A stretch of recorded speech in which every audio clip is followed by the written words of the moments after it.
فرمایا شہر رمضان الذی انزل فیہ القرآن، اور آقا فرماتے ہیں الشہر شہر عظیم مبارک۔ اب قرآن کریم کی اس آیت کو اور آپ علیہ السلام کی اس حدیث مبارکہ کو جب ہم دیکھتے ہیں تو بہت ساری چیزیں ہمیں مل جاتی ہیں۔ یہ رمضان اپنے دامن میں دنیا اور آخرت کی ساری نعمتوں کو بھر کر ہم میں سے ہر ایک کے دروازے پر پہنچا ہوا ہے، ہر ایک کے گھر میں داخل ہوا ہے، ہر ایک کے محل میں داخل ہوا ہے، ہر محلے میں، ہر کوچے میں، ہر بستی میں، ہر شہر میں، ہر ملک میں، جنگل ہو، بیابان ہو، ویرانہ ہو، صحرا ہو، آبادی ہو، عرب ہو یا عجم ہو، چونکہ باہر کی جب ہوا چلتی ہے تو اس سے سب متاثر ہوتے ہیں، باہر کا اثر سب لیتے ہیں۔ تو یہ روحانی باہر کا موسم ہے جس میں اللہ تبارک و تعالیٰ پوری کائنات کو متاثر کر دیتا ہے، اور رمضان کو اللہ تبارک و تعالیٰ ہر ایک کے دروازے پر بھیجتا ہے۔ گویا رمضان ہر ایک کے دروازے میں دستک دے کر یہ کہتا ہے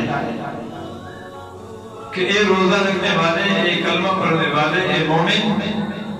میں رمضان ہوں، تیرے دروازے پر حاضر ہوا ہوں، بتا تجھے کیا چاہیے؟ تو یہ مومن کہتے ہیں مجھے اللہ کی رضا چاہیے، تو رمضان اپنی جھولی سے نکال کے دیتے ہیں، یہ لو اللہ کی رضا لایا ہوں۔ مومن کیا چاہیے؟ مجھے اللہ کی محبت چاہیے، رمضان جھولی سے اٹھا کے دیتا ہے کہ یہ لو۔ گویا کی جتنی نعمتیں دنیا اور آخرت کی ہماری ضرورت ہے، اللہ تبارک و تعالیٰ نے رمضان کے دامن میں بھر کے ہم میں سے ہر ایک کے دروازے پر بھیجا ہے۔ اب یہ ہم میں سے ہر ایک کی اتنی ہمت کی بات ہے، میں اکثر کہا کرتا ہوں سیل لگا ہوا ہے، جوتوں کا سیل لگا ہے، کپڑوں کا سیل لگا ہے، وہ کراکری کا سیل لگا ہوا ہے، پونے پونے۔ رمضان سے کچھ پہلے آپ نے دیکھا ہوگا شعبان کے آخری دنوں میں اکثر دکان والے وہ سیل لگاتے ہیں، پرانا مال نکالتے ہیں نیا مال لانے کے لیے۔ تو اللہ تبارک و تعالیٰ بھی 15ویں شعبان کو سیل لگاتے ہیں کہ 15ویں شعبان ہے، سیل لگا ہوا ہے، آؤ میرے بندوں میں تمہارے اوپر باران رحمت کر کے تمہاری دھلائی کر لوں، تمہارے دلوں کے ضم کو اتار دوں، تمہارے چہروں کو پاک کر دوں، تمہاری نگاہیں جو گندی ہوئی ہے اسے پاک کر دوں، تمہاری زبانیں جو گندی ہوئی ہے اسے پاک کر دوں، تمہارے سماعت کو پاک کر دوں، تمہارے دل و دماغ کو پاک کر دوں۔ تو گویا 15ویں شعبان کو اللہ باران رحمت برسا کر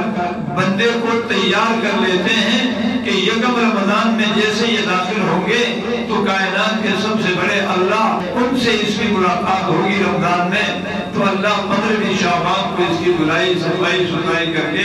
اس قابل بنا دیتے ہیں کہ رمضان میں داخل ہو کر یہ اللہ کی زیارت اور اللہ کی ملاقات سے مشرف ہو جائے۔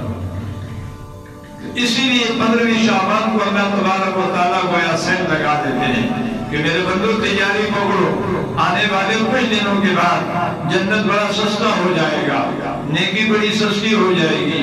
اللہ کی رضا بڑے اونے پونے ملے گا، اور اللہ کی محبت بڑی اونے پونے ملے گی۔ ہر لمحے، ہر ساعت، ہر گھڑی اللہ تبارک و تعالیٰ لاکھوں کروڑوں انسانوں کو مغفرت کرتے ہیں۔ ہر لمحہ، ہر ساعت، ہر گھڑی میں اللہ تبارک و تعالیٰ لاکھوں کروڑوں انسانوں کے درجات کو بلند کرتے ہیں، کافروں کو اسلام میں داخل کرتے ہیں، فاسق فاجر کو ولی بنا دیتے ہیں، ولیوں کو اعلیٰ مقامات نصیب فرما دیتے ہیں۔ اور یہ تو آج میں نے جو اتوار کے ایک درس میں یہ جملہ کہا کہ 20 تراویح ہے، تو قرآن کریم میں ہے کہ ہر سجدہ اللہ کے قرب کا ایک درجہ، ایک مقام رکھتا ہے۔